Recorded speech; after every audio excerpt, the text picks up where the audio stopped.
Well, hello, friends. Mark Holmes here with my buddy Cowboy Joe Boo, and as always, thank you guys for watching, commenting, and subscribing to the Joe Boo Sports Report. Without you guys, this doesn't work. Let's get open for business. Let's wake up the football gods up here. You know what? It is now officially NFL silly season.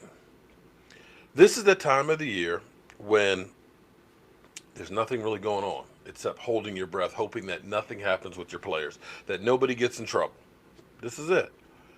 It's the calm before the storm. It's the last break before it's all out football. Come the 25th on until February 3rd, it is football all the time. And so people are trying to, keep up with what's going on here, keep that clicks happening and stuff. And you're going to hear crazy shit. In fact, you know what? I'm going to go ahead and pour me a little shot. It's been a long week. And after getting back from Puerto Rico, here you go, Jobu. You get a little shot there. I have been going literally for about the last 3 weeks straight without a day off, unless you consider traveling back from Puerto Rico a day off.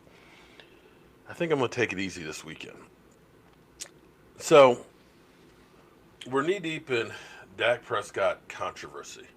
Seems like the Dallas Cowboys quarterback has, and not just Dak, it's always the Dallas Cowboys quarterback, whether it's Troy or whether it's Romo or whatever. There's always controversy that follows them and is always the topic of conversation. Now, it had been whether to pay Dak or not to pay him. Make Dak play on his rookie contract, franchise tag him next year, and then doesn't like that, let him walk. Now, here's a new one for you.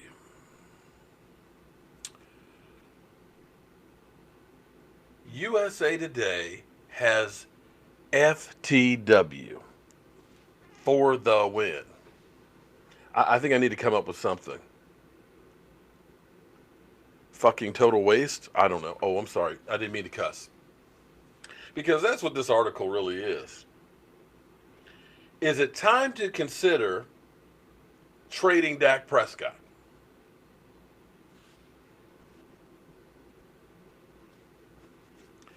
Now, I understand Bill Belichick trading Jimmy Garoppolo.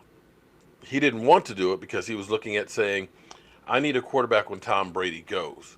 Tom Brady, on the other hand, was like, I'm not going nowhere anytime soon. I'm going to play till I'm 45. Hell, I might even play till I'm 50.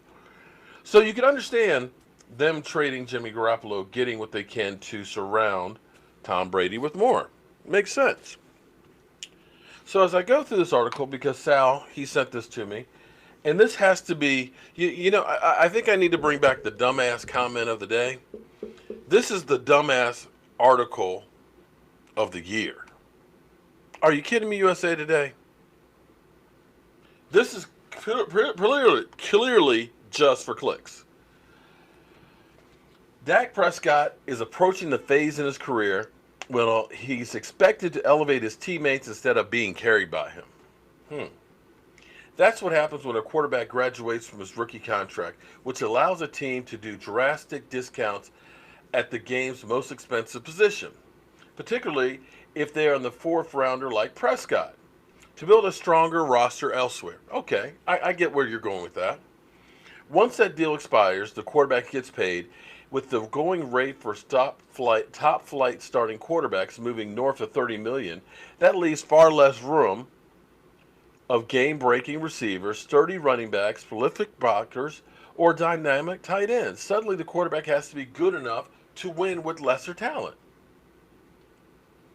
That makes sense. But how often do teams win the Super Bowl without having at least a competent quarterback? Because the last I checked, the Dallas Cowboys don't really have a backup quarterback after Dak. I know we got Cooper Rush. And I know some people are thinking Cooper Rush is better than Dak Prescott, but that's just the haters. But if you trade Dak Prescott, and I think, what did they get, a second or a third round for Jimmy Garoppolo?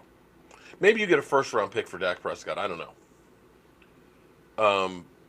Maybe you get a first and something else. I'm not sure what you get for a quarterback because nobody in their right mind trades a quarterback right now, especially when they don't have another quarterback.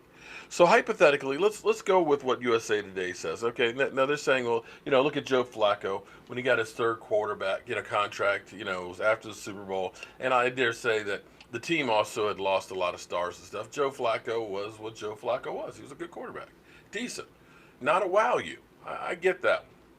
Derek Carr, he received his big extension in 2017, had 3,900 yards, 28 touchdowns, 6 interceptions, yada, yada, yada. And they thought things were going to go, but they kind of went south. Okay, I get you on that one.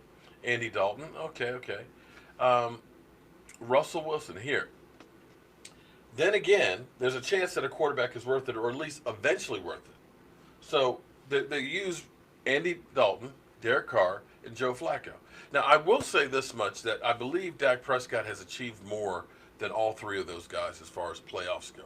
I may be wrong on that, but I look at the 14 comeback wins that he's had and not turning over the football like those guys.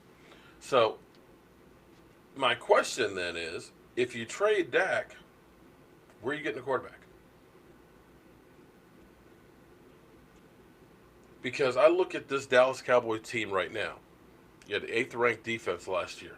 Your offensive line was banged up, but it was good enough to get you into the playoffs, win a playoff game, and get you close to winning a second one.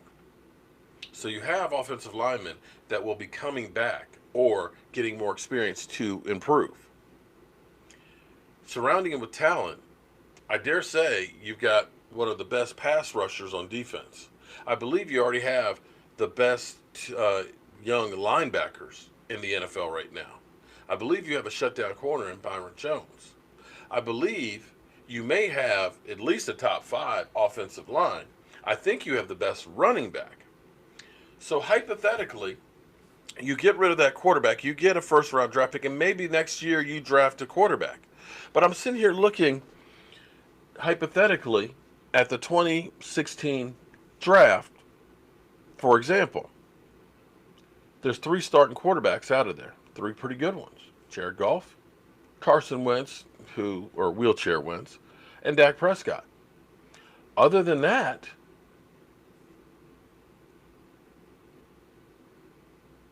what do you got in that draft? So do you trade Dak Prescott, let him go, and then just say, who you getting? I'm just trying to figure out who you're getting. Because even if you decide we're going to draft another quarterback, chances are he's not going to be playing as well as Dak did out the box. That was one of those things that's an exception, not the rule. Quarterbacks typically don't come out playing like that as a rookie.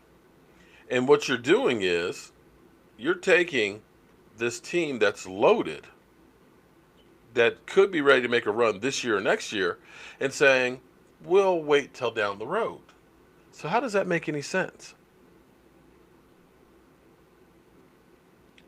Because if you look at, say, Todd Gurley, going into the year, you said Todd Gurley, Zeke Elliott, best running backs in football. But then Todd Gurley started getting arthritis in the knee. Todd Gurley is told, lose some weight, reduce his role. Don't have him practice in training camp. And that will help with the arthritis. Not cure it, help. So all of a sudden, he's on the downhill slope. You look at the Dallas Cowboys. Tyron Smith is in great shape right now, but you don't know if the back's going to flare up. You don't know how many years he has left. You don't know if Zeke Elliott can stay out of trouble enough to be there for the long haul. You don't know what you don't know. And so in the NFL, you'll win now, especially when you're primed. Now, I don't honestly believe that this guy truly believes that you should trade Dak Prescott unless he is like the Eagles and Redskins and say, let's hope they can start over and find a worse quarterback. Because quarterback is that position that there's not very many of them in the world. There just aren't. And teams trade draft picks after draft picks trying to get that guy. You know how long the Cleveland Browns have been drafting quarterbacks hoping that it's going to be the guy? Maybe Baker Mayfield is, or then again, maybe Baker Mayfield goes the way of the scrap heap of everybody else that's been in Cleveland. You don't know. Miami, the Jets, Buffalo, Cardinals, Denver, all these teams are looking for a quarterback and are desperate to find one and can't.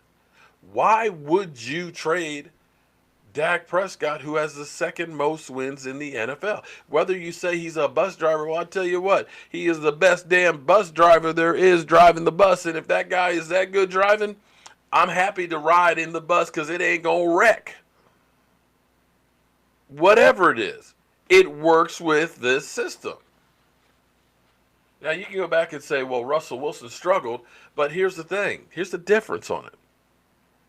Russell Wilson's first 3 years, he had the number one defense in the NFL. It wasn't that Russell Wilson struggled. It was that the team changed. They got rid of Marshawn Lynch. The defense wasn't as good, and he had to perform even better, which he did. But because the other parts around him weren't as good, because they got old, they went downhill. Do you think they would have been better off had they traded Russell Wilson and got a defensive player and no quarterback? Come on, man. For the win, man, you're garbage. I'm Mark Holmes. It's almost the weekend. I'll see you soon.